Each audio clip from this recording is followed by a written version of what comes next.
Defence aspirant, तो अभी 2024 के बाद जो भी रेगुलर कैडर में भर्ती हो रहा है या फिर आप लोग सर्विंग सोल्जर भी वीडियो देख रहे हो, then thank you to coming my channel. तो यहाँ पर आपकी new dress allowances, new HRA, new TPTL, new CEA and new PMHA जो per month hygiene allowances, LRA, ये सारी चीज़ बढ़ चुका है जो हमको मेनली आर्मी नेवी एयरफोर्स से एक जवान को मिलता है। उस रिगार्डिंग में बात करूँगा, आप उसको कैलकुलेट करके हिसाब कर सकते हैं कि आपकी पेमेंट में कितना फ़र्क आएगा।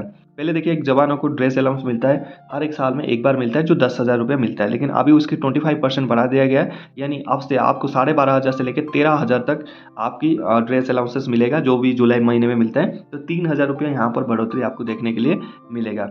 न्यू एचआरए, देखिए न्यू एचआरए में जैसे एक्स ग्रुप में 27% था, उसको 30 कर दिया गया, और वाई ग्रुप में जैसे 18 था उसको 20 कर दिया गया, और जैसे इसमें आपका 10 कर दिया गया, 9 से 10 कर दिया गया। मतलब जेड सिटी में कर दिया गया है 1%, वाई सिटी में 2% और एक सिटी में 3% की बढ़ोतरी हुआ है। ये तो डिपेंड करेगा आपकी सैलरी के ऊपर और आप एचआरए किस जगह पे ले रहे हो। सिंपली मैं कोलकाता का एचआरए ले रहा हूँ, मेरा 27% की एचआरए है, ठीक है।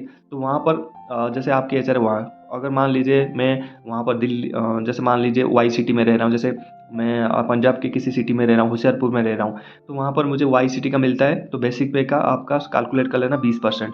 और जेड सिटी में अगर मैं मान लीजिए जम्मू में रह रहा हूँ जेड सिटी में, तो वहाँ पर 1% बढ़ेगा, तो वहाँ पर डिफरेंट आएगा, ठीक है। तो यहाँ पर अगर आप एक सिटी के हिसाब से अगर चलेंगे तो आपका 3% आपको देखने के लिए वहाँ पर मिलेगा। तो यहाँ पर मान लीजिए 1,000 रुपीज़ की आपकी बढ़ोतरी हो जाएगा, ठीक है।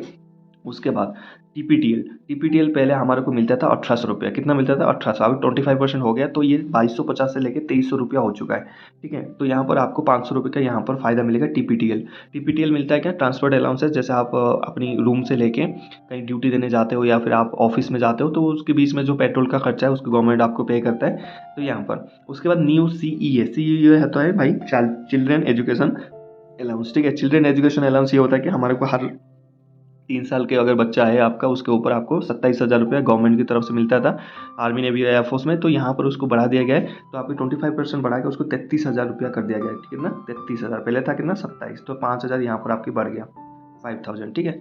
उसके बाद आपकी जो हॉस्टल सब्सिडी था, हॉस्टल सब्सिडी एक एक्सेप्शनल केस है। हॉस्टल सब्सिडी मतलब जैसे आपकी बच्चा पहले पढ़ रहा था, हॉस्टल में रह के पढ़ता है, अगर हॉस्टल की चार्ज 200 था उसकी 25% बढ़ा दिया गया है, तो वहाँ पर जैसे मान लीजिए कि अगर हर साल आपको वहाँ पर कुछ 50,000 के आसपास मिलता था, अभी वो 75,000 मिलेगा, 10-15,000 की बढ़ोतरी आपका वहाँ पर हो चुका है। अगर अब बहुत सारे लोग होते हैं फौजी भाई जो सिर्फ सीईए लेते हैं और हॉस्टल सब्सिडी नहीं लेते, उनका बच्चा हॉस्टल में रह के पढ़ता है, देखिए आप लोग बहुत गलत करें, वो आपका हक है, आपको लेना चाहिए। अगर इस रिगार्डिंग आपको वीडियो चाहिए कि हॉस्टल सब्सिडी सीई के साथ कैसे लें, तो आप नीचे कमेंट करना, मैं आपके लिए वीडियो बना दूंगा फॉर्म फिलअप करके, ठीक है। तो वहाँ पर इसको ऐड नहीं करेंगे क्योंकि सभी का बच्चा हॉस्टल में नहीं रहता है, लेकिन सीए तो सभी लेते हैं, ठीक है। तो इसलिए मैंने सीए को ऐड किया है, हॉस्टल सब्सिडी को ऐड नहीं किया। जिनकी होता है उनकी अच्छी बात है, उनकी पेमेंट बढ़ जाएगा। उसके बाद एलआरए पहले 700 कुछ था, वो अभी 1,000 रुपया कर दिया। तो एलआरए होता है लीव रेशन अलाउंसेस, जब आप छुट्टी में होते हो उसके रेशन अलाउंस हर महीना ये मिलता है आपको, तो वहाँ पर आपका क्या है मिल जाएगा, आपको कितना मिल जाएगा 1,000 रुपया में 300 रुपया आपको एक्स्ट्रा मिल रहा है। कितना मिल रहा है आपको 300 रुपया एक्स्ट्रा मिल रहा है, ठीक है। तो ये हो गया। उसके बाद पीएमएच, तो यहाँ पर उसके बाद आपको मिलता है एलआरए जो मिलता है वो 300 हो गया, उसके ऊपर मिलता है आपको पीएमएच पर मंथ हाइजीनिक अलाउंसेस, जो आपको कितना 90 रुपया मिलता था, उसको बढ़ा के अभी 200 रुपया कर दिया, तो 100 रुपया यहाँ पर हम ऐड कर लेंगे, ठीक है। कितना 100 रुपया अभी ऐड कर लेंगे। उसके बाद ये आप रम सिगरेट अलाउंस भी मिलता है, वो कुछ ऐसे ही जैसे 122 162 आपको मिलता है रम सिगरेट अलाउंसेस, वो कुछ ही बढ़ाए हैं, उसको छोड़ देते हैं हम लोग, ठीक है। तो यहाँ पर टोटल हम कैलकुलेट करते हैं, यहाँ पर कितना हो जाएगा आपका। एक तो हाँ, एक और क्लास पे जैसे आपको 650 अभी मिल रहा था क्लास पे हाईएस्ट, वहाँ पर उसके एजुकेशन अलाउंस का 25% बढ़ जाएगा, तो ये कुछ 100 रुपया और एक्स्ट्रा आपको मिल जाएगा वहाँ पर। तो अगर हम कैलकुलेट करें तो आपका ये टोटल देखेंगे 200, ये हो गया 300, उसके बाद ये 1,000 रुपया, और उसके बाद 500, और उसके बाद ये हो गया 5,000, ठीक है। तो ऐसे अगर मोटा मोटी कैलकुलेट करेंगे 5,000 और एक 6,000 और एक 7,000, 7,000 की रुपीज़ की आपकी न्यू जो पे आएगा उसमें आपको बढ़ोतरी मिलेगा, ठीक है। पहले तो आपका बेसिक पे उसमें मर्ज हो जाएगा, तो उसमें कोई फ़ायदा तो है ही नहीं, मतलब डीए लगेगा तब जाके फ़ायदा है। तो 7,000 आप पेमेंट में ऐड कर लीजिए। अगर आज की डेट में आपकी पेमेंट 85,000 बन रहा है, तो 7,000 ऐड कर लिए, आपकी पेमेंट सीधा 93,000 पड़ेगा।